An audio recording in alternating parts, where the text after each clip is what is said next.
nobodies who are trying to figure out what the hell is going on. I'm no expert, I have no answers, but this is for the nobodies who want to question. We have one life, and one life only. A woman gave birth to you. The ovum that made you formed in your mother's body while she was growing in your grandmother's body. Every egg your mother released as an adult was already in her body when she was a baby. Your father had to wait a little bit longer, but as he progressed toward adulthood, he made up for lost time with 250 million sperm in every ejaculation, most of which probably ended up in a sock. Yet somehow love or madness or hate, a single sperm found its way into a single egg in your mother, and miraculously you survived. Now, there's little point in me going into the origins or the existence of COVID. People infinitely smarter than me are interrogating that right now. But let's not forget that two or more things can be true at the same time. It is possible that the virus is a real danger to a small number of people, while it can also be true that the virus is being exploited by an equally small number of people in a way that is profoundly damaging to the rest of us. Anybody who questions the national narrative is called crazy, yet many mad people around the world who are protesting in over 180 countries today. You protesters predicted precisely what was going to happen, and nobody listened. An unprecedented propaganda machine is telling us every day what to see, think, and feel. Reality is being distorted by relentless diets of doubt and fear, washed down by double doses of paranoia. It's everywhere. But how much of this is our responsibility? Governments didn't force us to stop questioning the narrative. Big Pharma didn't force us to stop visiting vulnerable loved ones. Billionaire businessmen didn't force us to pass obscene discrimination laws to facilitate the neatly orchestrated division between the vaccinated and the unvaccinated. Too busy attacking each other on Twitter, posting our vaccine certs on social media, and demonizing any and all dissent, we don't want to admit that we really haven't a clue what the hell is happening. We wake up and start each normal day in the docile hope that this is all going to pass so we can return to the old abnormal of jumping back on Twitter to attack somebody else we hope we will never meet in reality. For all the shareholders of the pharmaceutical industry, the dream has always been to have humankind hooked on their product from the cradle to the grave. But some of us never make the cradle. Voltaire said, "Whoever can make you believe absurdities can make you commit atrocities." A heavily funded mass marketing campaign changed the Irish Constitution by bringing out the feel-good factor of abortion. Your opinion on termination is yours, but that's not the issue here. When genuinely good people are manipulated into celebrating the removal of life as something cuddly and fashionable and cool, their exploited empathy will make it possible to convince them of anything. Once we dehumanize another, we can do whatever we wish to them. So when democracy can be used to remove the right to life before birth, how much easier will it be for us to embrace the infinitely tamer idea of forcing needles into babies post-birth? For their own good, of course. That's what we keep getting told. All of this is for our own good. The odds of you being here is a quintillion to 1. That's a 1 and 18 zeros. A million, million, million. Greater than the number of the entire population of the world since the beginning of time. From the cradle to the grave, those are the impossible odds of you being here. But did you ever think that during this one life of yours, there would be such a concerted effort to fundamentally and irreparably alter our traditional family and social structures? Did you ever think that there would be campaigns insisting the woman who gave birth to you should instead be referred to as a person who menstruates and a chest feeder. That any man claiming to be a woman could walk into a female bathroom, and any woman who questions that could be labelled transphobic and cancelled. That Ireland's health service executives would casually tell women to flush their newly aborted remains down the toilet. That the area where 11 people were burned to death due to criminal negligence would have their tragic end covered up by a concrete car park. That a British woman could lecture an acquiescent Irish National Teachers Organisation on how to conceal ideologically driven sex education from the parents of prepubescent boys and girls.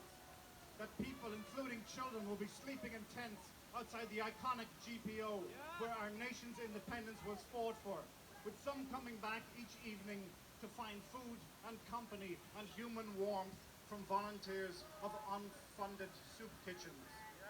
That because of the Gender Recognition Act secreted into policy by our government, a man who ripped the eyelids off a female social worker will be housed in Limerick Women's Prison despite having testicles, a penis and a declared desire to rape and kill those women.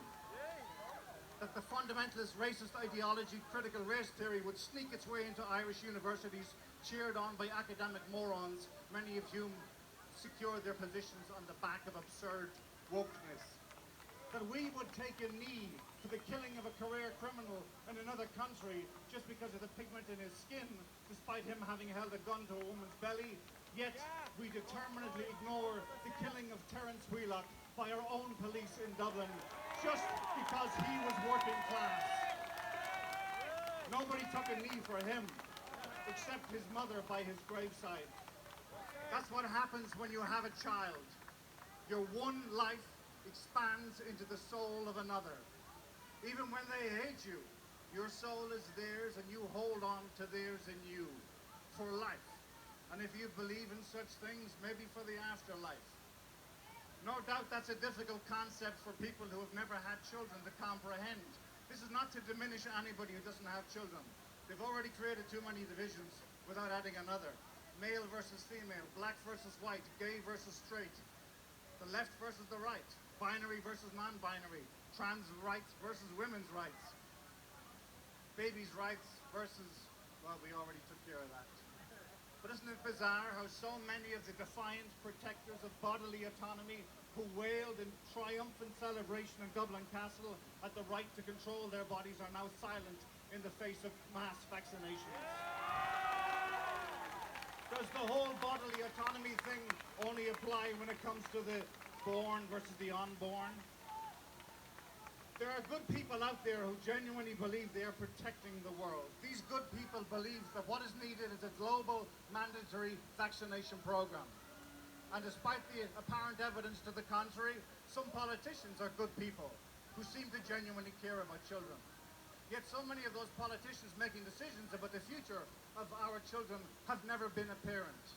They've never witnessed the stumbling beauties of their child's first tentative steps, that first smile, that first belly laugh, that first fart. They have never heard the piercing sound of their child screaming out in pain at 4 in the morning.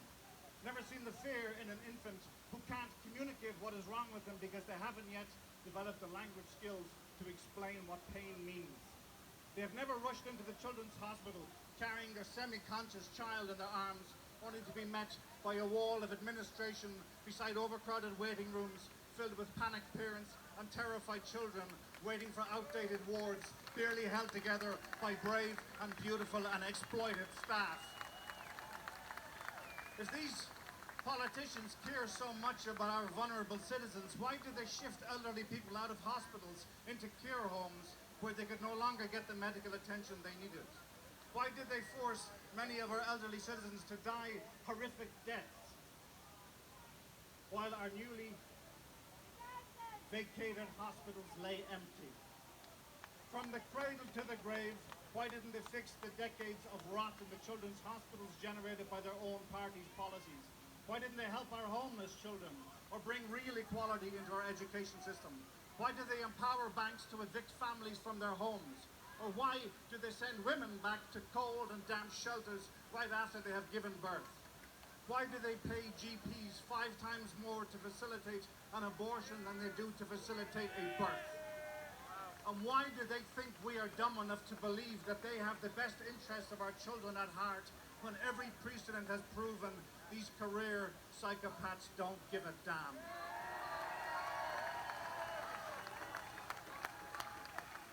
The Irish government has just announced it teamed up with the largest dating company on the globe to launch a segregation app to their computers. A touchy-feely kind of sexy discrimination where lucky candidates with the correct vaccination status will have a free super-like conferred upon them. I don't know what a super-like is, but it sounds really special. Makes a body want to sign up. Besides, it's not the function of a dating app to cure loneliness. Every shareholder on that multi-million-dollar monster ride knows their real function is to increase the numbers of the lonely. Yes. Being hooked on the drugs of the pharmaceutical industry perfectly feeds into being hooked on the highs of the loneliness industry. Two vampires feeding on our collective humanity for unlimited profit, facilitated by a government with a proven penchant for exploiting our human vulnerability. Voltaire was right. Whoever can make you believe absurdities can indeed make you commit atrocities. When something so sublime as human intimacy is hijacked by mercenary pimps, they turn us all into unpaid whores. When something as necessary as gay rights is exploited by opportunistic degenerates, they make us all slabs of meat. When something so imperative as women's rights is hijacked by misandric narcissists, they teach us all how to hate. When something so important as our education system is infiltrated by ideological sociopaths, they turn all our children into targets. When something so profoundly personal as abortion is turned into a celebrated rainbow-colored unicorn dance, they turn us all into something to be flushed down the toilet. When something so powerful as democracy is corrupted by spineless politicians, corporate dating monsters, and peddlers of big pharma, they turn us all into a broken nation. When something unprecedented in the history of humankind, like a global mandatory vaccination program, is embraced without question, they finally succeed in turning us all into willing eunuchs in their filthy whorehouse. Am I vaccinated? Yes, I am. Both shots. Are my children vaccinated? Yes, they are. Both shots. Or am I lying? Maybe I am. Maybe I'm not. Maybe it's none of your goddamn business what my medical history is.